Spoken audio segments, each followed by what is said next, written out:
Hello, I'm Steve Robbins, and I am here today with Brian Helwig-Larsen, the founder and I guess the founder and chief experiential learning officer, which I just made that up, of Profitability Incorporated. Hello, welcome, Brian.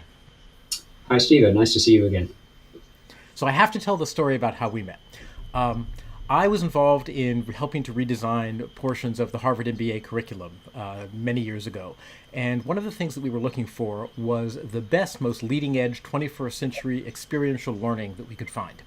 And we looked at all different kinds of simulations. And I got to fly around the world taking all these different simulations and finding out what I learned.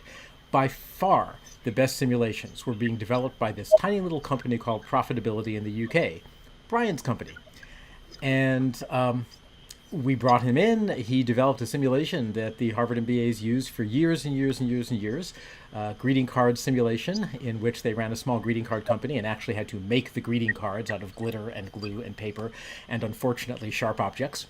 But I don't think we had too many hospitalizations. And I have always been absolutely and totally amazed by Brian's ability to take a subject matter, trim away all of the excess, and distill just exactly precisely the pieces of the subject that are critical to teach someone, and then create an environment in which the person can actually learn those things and learn them very rapidly in an experiential manner. So, Brian, have I flattered you enough? Quite sufficiently. Thank you, Steve. Yes. So before we delve into the topic, and the topic is going to be psychological safety because that's the simulation that you have recently developed. I'm really curious, how did you get into this experiential learning or simulation design? That doesn't strike me as the kind of thing that someone just wakes up at the age of 8 while you're coloring your book thinking, I don't want to be a fireman. I want to design experiential learning simulations to help people master business skills. So presumably it happened some other way? I started life when I was studying zoology at Oxford. I came across a person called Tony Buzan who was teaching mind mapping and speed reading and thinking skills. And I thought, that's cool. This works. I took his course. It was a purely commercial course. I took it over 6 weekly evenings. And it doubled or tripled the speed at which I studied. And I thought, this is good. So I said to Tony, can I teach this stuff? And he said, sure. So I worked with him for a few years, and I found myself working in companies after a while. And the training officers, training managers that I was working with started inviting me because they liked the look of me for some reason to co facilitate programs that they were running, which actually used simulations. This is back in the 1970s when simulations were used very little in training. But I came across a number of them and they struck me as rather cool. And later on, I came across some more simulations that taught finance specifically. And I started running those simulations and building my own. And having spent a couple of years working with simulations other people had designed, I could see there were all kinds of ways that you could change them, develop them, or do something different that would bring out different learning objectives. And that's the kind of intellectual challenge that I really thrive on. So when I had clients that said, could you do something about this? I said, well, I've never done it before, but I'll have a go. And by and large, it worked. Well, and so number one, you were in on the ground floor of mind mapping. So everyone who's watching here who uses mind maps, Yeah. this man knows what he was doing here. Um, Yeah. but also, it seems like you managed to pack an unbelievable amount of learning into a very simple simulation. When I was evaluating profitability, which is one of your signature simulations that teaches people how to think about the way money flows in the business, but actually apply that. It's not just explanation of here's how money flows. You actually learn how to take a financial statement and use it to manage your business. So you integrate it into your management thinking and into your decision making. And one of the things that struck me, since I was evaluating this for HBS, I actually kept a log of all of the things I learned. And I went back afterwards and I looked through that log, and I literally learned more in 3 days than I learned in an entire semester of finance and managerial accounting at Harvard Business School. That's a pretty freaking tall order. Can you give me some idea? And I don't know if you can even explain it, but how do you fit so much into, a 3 day exercise? Well, I suppose the principles that I've worked on for years, which weren't enunciated when I started doing this stuff, There were no courses anywhere on instructional design or learning theory or anything like that. It didn't exist. But I found that if you want people to understand something, you give them a problem to solve, which includes that particular nugget of challenge. They will work at it, and they may solve it, they may fail to solve it, but they'll learn about it. And they learn about it much more than if you had told them about it. So the whole philosophy is create simple situations where the thing you want people to learn about is going to hit them in the face. They cannot avoid it. They have to deal with it. It's going to take their attention for a number of hours. And because they are doing something that has immediate feedback, immediate results, they will they will be interested, they'll be engaged. They're working typically in a small team, 3 people, 5 people, sometimes 10 or 12 people. But working in a social context, arguing about what's the right thing to do, getting immediate feedback on whether it worked or not, seems to be a really cool way to drive learning. And that learning sticks for years. I had a call literally last week from somebody who had done one of these simulations, same one that you went on originally. He was on it 34 years ago, still has the notebook, and he's now vice president of marketing for a rather large pharmaceutical company. Said, I want my team to understand money. Could we talk about doing the simulation? So that's 34 years later. And it's not the first time that's happened to me. You know what? It just occurred to me. One of the people who I interviewed on this live stream series last week, so just about 8 days ago, was Jonathan Bush, a young man who was the founder of Athena Healthcare, which is now a $6 billion concern. And Jonathan Bush was in the very first rollout of Profitability, your financial simulation, at Harvard Business School. So I think what you need to do is get a hold of Jonathan and get him to give you a glowing testimonial, because I am sure his entire success is due to nothing except that 3-day exercise. So if what you're doing is putting people in a situation where they need the thing that they're supposed to learn, what is the situation that you are putting people in with psychological safety? Tell us about that. What is psychological safety? And because you had to hone it down into the singular elements to create this simulation, tell us a little bit about what the components are, and then maybe we can get into how do you teach that. Sure. So firstly, the situation. I would put people into a situation where they have a number of people to interact with. So you've got a team of 7 or 8 people working together. They have an overall task to achieve. They have different pieces of the puzzle, if you like. Not everybody knows everything. So if you want the team to work well, you have to communicate with each other. You have to use the knowledge and the skills that other people have in the team, and you put them under time pressure. Now, in that situation, people are automatically to revert to whatever behaviors they would normally show when under pressure.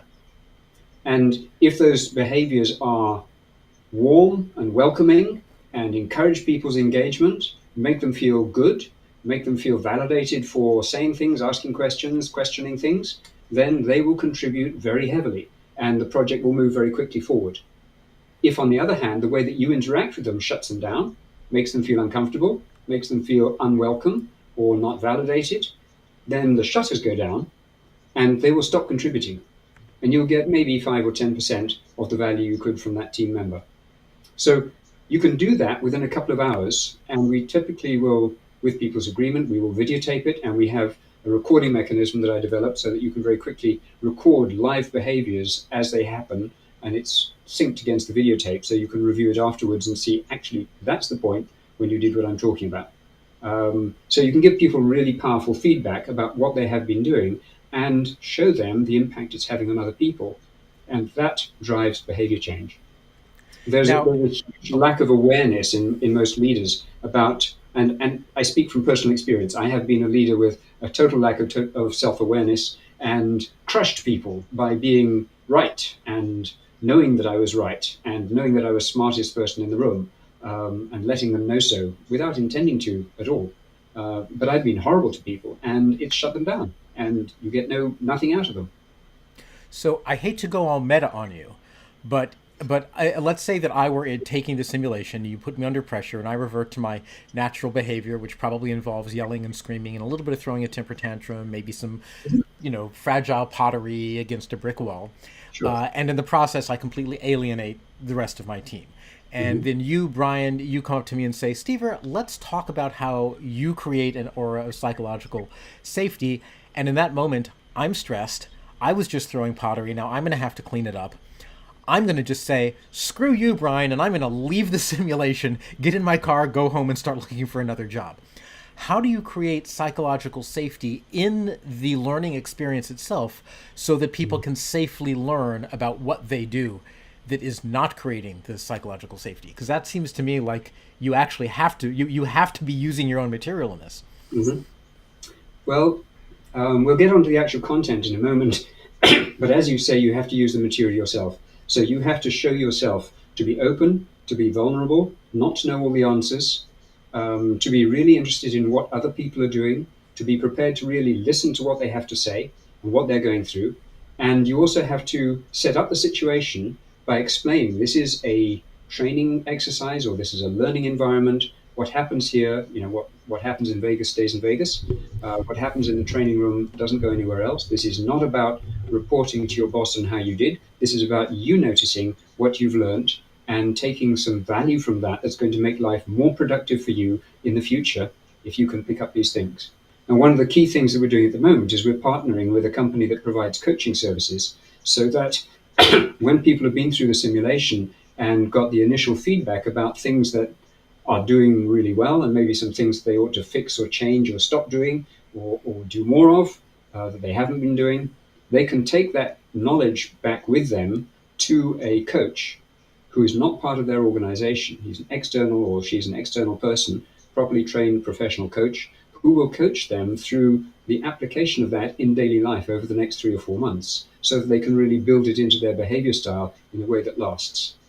I think And that's yeah, that seems like such a key component. I know this is a problem with training in general, is getting any type of learning to transition from the classroom into the context where you actually want to use it. And that is one of the places that coaching, assuming it can be a confidential coaching relationship so that it's a psychologically safe space, yes. which, gee, that's coming up yet again.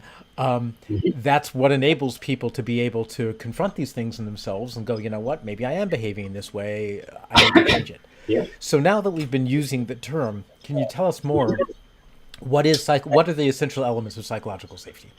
Well, if you'd like to just show that slide that I put together, there are 9 groups of behaviors that, and by the way, I'm not responsible for inventing this stuff. I have very carefully read through the work of Amy Edmondson, who has done some fabulous research on what works to create psychological safety. And I've pulled out of that, if you like, my simple view of the 9 groups of behavior that either create or destroy that psychological safety. And Oh, now wait a just going, second. Wait a second. I just have to completely heckle here. Do you know how I know Amy Edmondson? she was at HBS at the same time that you were, wasn't she? Yeah. Yes, she started when I started, and the two of us co-facilitated your simulation at the very beginning of her career. So sorry, I mean, if you're going to be citing her, I need to tell you that you have actually a very close relationship with her, and as with Jonathan Bush, if it Mhm. weren't for her having to co-facilitate Crimson Greetings with you, she probably wouldn't be where she is today. So I just wanted to be clear that you are also responsible for her entire corpus of work. Please continue. Thank you so much. So, just running through the headings here, the one that I mentioned earlier is building a safe context. Now, let me just give you an example. You've got a team of 10 people to manage and you're having a weekly meeting with them. If you walk into that meeting and the first thing you say is, we have an agenda and we need to get through that in the next 50 minutes, right? That's all about, I have a task and you people are subsidiary. If you walk into exactly the same meeting and you say, you know what? The world out there is scary. We don't know what's happening in our market at the moment, but it seems to be changing fast. We need to work together to find ways to thrive in this environment. And I'm sure if we work together, we can do that. That's the kind of comment that would build a safe context in which people can show that they may not know all the answers. They can have questions to which they don't have answers. They can question things that have been assumed previously. They can pause. They don't have to respond instantly. All of these are elements that build up that safety. If you then actively invite participation from the team members, literally by calling on them and asking for their comments, particularly the ones that don't speak voluntarily, Fred, we haven't heard from you for a while. What do you think about this? Or Maria, what's your take on that? Amy, what do you think about it? And bring people into the conversation. You will find that if you invite those people to participate, they will participate. Most groups have got a mix of extroverts and introverts. Typically, in a group of 8 people, 3 will dominate the conversation, 5 will say virtually nothing. That's not good use of 9 brains or 8 brains. It's a pure waste of the 5 that didn't contribute. They often have the best ideas in the room, but they're not saying anything. So if you invite them to participate, and when they do, when they say something, you listen actively. In other words, you pay full attention and you recognize what they've said, and you recognize any feelings or emotions that might be around that as well. And you ask questions to dig deeper on it to show your interest. That's really listening actively. The showing openness piece is it's both inclusiveness in the sense of being open. It doesn't matter who says something. You listen to the something. You pay attention to the something. You validate that person as having made a contribution. Doesn't matter who they are, what color, shape, size, gender, or anything else they might be. All the categories don't matter. It's the ideas that are being discussed that you're looking for and the people that you're validating as humans that contribute to the conversation. So there's openness to that. There's also openness to ideas. If it's absolutely clear to the team that the only thing you're prepared to talk about is cost cutting, conversation's only going to be about cost cutting. It might be the wrong thing to talk about. It might be the 3rd thing on the list of priorities. It might be the 9th. But if you make it very clear as the leader, that's what we're going to talk about, you've set the agenda, you've shut down every other conversation, and you're losing huge value. So you need to have openness to ideas. The next one is scary for a lot of people, showing vulnerability. If you're a complete idiot and you have proven to your colleagues that you're incompetent, like some of our presidents, prime ministers, people like that have done recently in various countries around the world, and you then show vulnerability, people's opinion of you, which was already low, is going to go even further down. But if you're at a level of basic competence and you show vulnerability, their opinion of you is going to go up. So saying you don't know all the answers, you don't have all the solutions, you're dependent on other people to solve these problems and to work with you to find solutions to them. That vulnerability encourages people themselves to open up, to show vulnerability, to offer up half-baked ideas. And I think I don't have the exact quote, but there was something that Einstein said along the lines of, no new idea that has any value looks sensible when it's first uttered. It's any new idea is going to look ridiculous when it's first spoken. And people will only speak ridiculous ideas if they feel they're not going to be denigrated, put down, jeered at, made fun of, or ostracized because they did that. So that's where the safety comes in again. Next piece down is showing empathy. People have feelings. Some people pretend to leave them at the door when they come to work, or when they switch on the Zoom camera. They appear to be some kind of mechanized, robotic, people-ish person. But actually, we're all human. We all clean our teeth and wash our hands and take a shower and have or don't have wives and partners, husbands, children, mothers, fathers. We all do or did have mothers and fathers. And we're all human. And if you recognize people as humans and you recognize when they're having feelings, that brings a completely different tone into the conversation. And it's one which allows much more contribution. Top right, we've got engage in the work. This is most noticeable by its absence. If you have a leader that never apparently does anything, they don't actually get involved in any of the doing at all, they don't know what the detail is that's being done, that will shut down safety because they look as if they're not interested, not engaged, not part of the team. Giving feedback is really important. There are whole courses on giving feedback, some of them really rather bad and some of them reasonably good. But feedback is really important because in the absence of feedback, you don't know what other people are thinking about what you've said or what you've done. So you put up an idea. I think we should take the whole team to Paris for 3 weeks and work that problem out on site. Silence.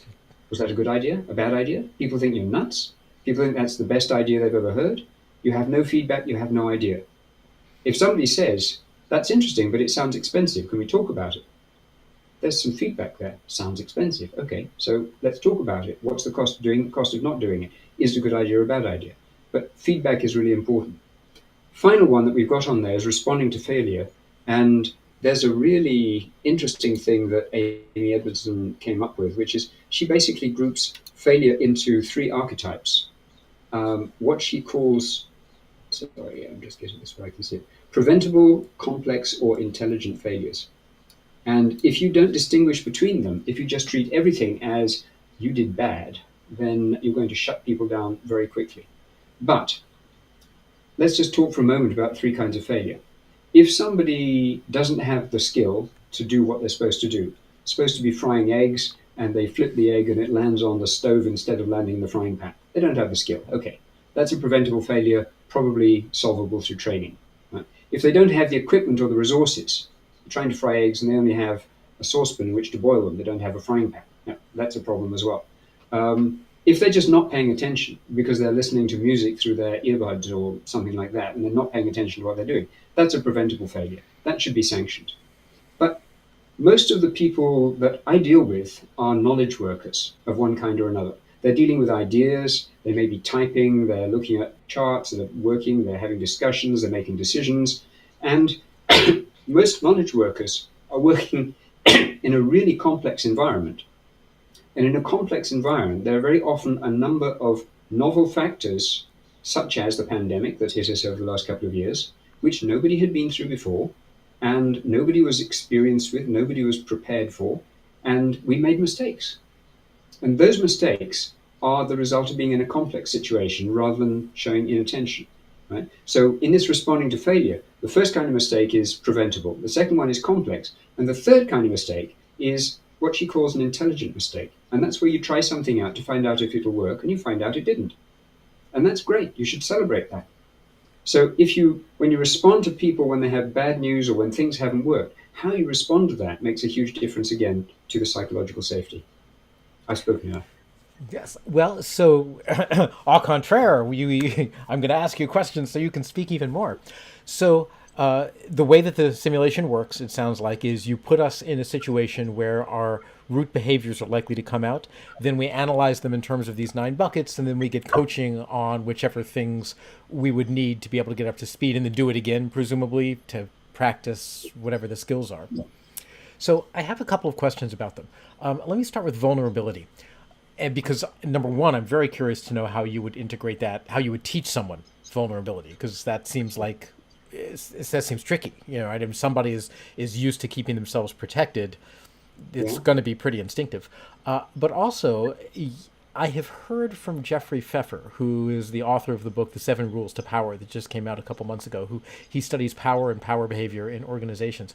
And one of the things that he talks about is that vulnerability can actually take you down a notch. It can make you seem more human, but it can also decrease people's perception of your power and your effectiveness. Could you talk a little bit to the trade-offs, or are there trade-offs? Are there things that we should know about how to express vulnerability, or about the circumstances and the boundaries to put around it? Tell us about vulnerability. How do you manage that? Well, I'm not a researcher on vulnerability, so I am going on the relatively small amounts of research by other people that I've read, and my own personal experience, which is no greater or less than yours or anyone that's listening. Things that show vulnerability, let's just talk about the behaviors for a moment. Behaviors that show vulnerability would be statements like, I don't know, I don't have the answer, or I've made a mistake, or I tried this and it failed, it didn't work. Can you help me? Any of those statements demonstrate vulnerability. The flip side of those would be demonstrating that I know it all. You offer another explanation, I just shut you down. Ignore it. Maybe blaming others or covering up if something didn't work or if a mistake was made. Hiding mistakes, defensive behavior. All of those are the flip side of vulnerability. If I'm trying to look invincible, I'm going to cover up mistakes. I'm going to have this facade that I keep up in front of me, and nobody's going to see who's behind that because the facade is there the whole time and it's rigid. So that's in terms of behaviors. Now, how vulnerable you can be depends on the amount of trust that you've built with the people that you're dealing with. But it's an interesting thing because the more vulnerability you show, in general, the more trust you will engender. And the less vulnerability you show, the less trust you will create. So if you're in an unsafe environment and you therefore shut down the shutters and put up the facade and hide behind who you want to appear to be, then you probably won't create a lot of trust. You may be able to tell people what to do and they'll do it, but they won't do it because they trust you and believe you. They'll do it because you said do it. It's a different kind of compliance rather than full-bodied agreement. If you go into that same situation where you really don't know what's going on and you say, hey, folks, this is really difficult. I don't have the answers. I need help and we need to work as a team to find a way through this. It doesn't mean that you're any less rigorous as a manager. You can still hold people accountable. You can still allocate tasks and see whether they've been completed and all of those good things. You can set goals, you can agree, smart objectives, all of those kinds of things. You don't have to be soft and fluffy, but what you're being is open about whether you know the answers. And I think that makes a huge difference. One of the ways that I've thought about that, and this is also just ad hoc when I've been coaching people, is that there are a couple of different ways to be vulnerable. One is to be vulnerable, and for lack of a better word, I'll say to be prey. So that's prey, as in predator or prey. So you're vulnerable in a way where you say, gosh, team, I don't know what to do. You'll have to save me. Mm-hmm. Versus coming in and saying, you know what, I don't know what to do, so we're going to band together, we're going to make it happen. And the difference is, obviously there's a big behavioral difference just in the way that you deliver your message and what you say. But it seems to be largely nonverbal. And if you express, I'll call it content vulnerability, I don't know what to do, but you express it in a way that is confident and powerful, in my limited experience, and I'm also not a researcher, that doesn't trigger any loss of status, but it does nevertheless trigger the vulnerability closeness thing. And I have no idea whether or not any of the research that's been done on this controls for that combination. Mm-hmm. I want to ask another question. You mentioned at the beginning about listening closely in your bottom, listening Sure. actively in your bottom left thing. And you mentioned not only listening to the content of what people say, but also their emotional state and how they're doing. I'm the kind of person, I don't pick up on that naturally, or if I pick up on it, I don't think to incorporate that. I'm a very content analytical kind of guy. Mm-hmm. Would you recommend actually like taking notes on both of those areas, like and saying, Brian said this and he seems to be upset. Brian said and then kind of going back and going, whoop, look, I dealt with the content, but I'm missing these three emotional components. Mm-hmm. Absolutely. I came from where you are, in the sense that I do not naturally pick up on people's emotions, even my own. I remember a friend laughing at me 30 years ago. We'd been out to lunch with somebody, and after that lunch, she said, "You got really angry then, and you didn't even know it, did you?" And I thought back, and I thought, you're right. Because the third person that had been at lunch with us had absolutely irritated the hell out of me. Just complete mismatch of values and what she was saying and what she was trying to achieve and all the rest of it. And I got really angry about it. But at the time, I wasn't aware of it. When my friend mentioned it to me afterwards, I thought, oh, that's interesting. So I have spent some time quite deliberately trying to become aware of other people's emotions and my own emotions, and in interacting with other people, feeding that back to them. So, Steve, you say that you don't pick up on emotions naturally. You don't seem to feel quite comfortable about that. Ooh, you just meted me and got too much brain overload all at once. Well, it seems like the introspection introspective piece here is important.